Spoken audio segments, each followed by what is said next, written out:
Well, if somebody says something out loud, it's 10 times more powerful than if they think it. And then as we started to study the data, particularly data that was just reinforced by Christine Porath from Georgetown and Harvard, that negativity is a multiple of 4 to 7 times more powerful than positivity. So think about that. If I say something out loud, it's 10x. If it's negative, it's 4 to 7 times more powerful. So when I say negative things out loud, it's 40 to 70 times more likely that that will happen or cause a result that won't be good for me than if I just didn't say anything. So as we were going into our second year at Alabama, we made a bet. What if we could just get our players to not say stupid things out loud? What if we could just do that? Not teach any element of positive thinking, but eliminate conversations about the heat, complaining about coaches, complaining about circumstances, complaining about situations, verbalizing negativity. But we weren't going to lie to them and say, hey, be positive. We just taught them the data. And then what we did was some of the things that you noticed in the book, the stories in and around negativity are incredible. Tell us Bill Buckner was one that took my breath away.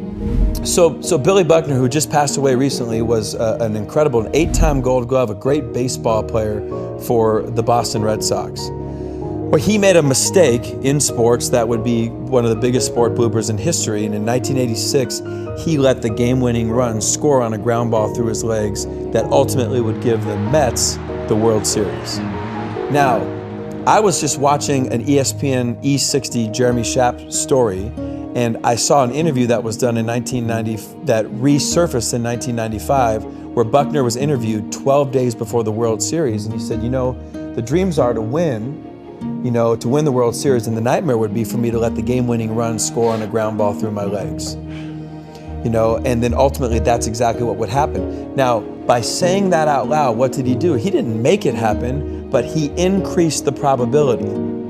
And this is what I want people to understand. Your internal thoughts are all over the place. I want to push on that. Yeah. Do you think that he makes it more likely because it's going to subtly influence his behavior, or because you're talking to some magical deity that then says, well, you said it, and so I'm going to make it happen? I think that what he did is a subconscious plant.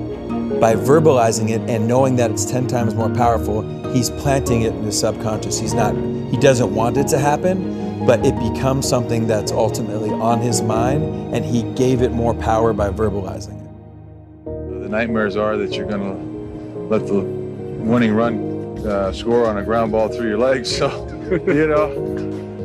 those things happen,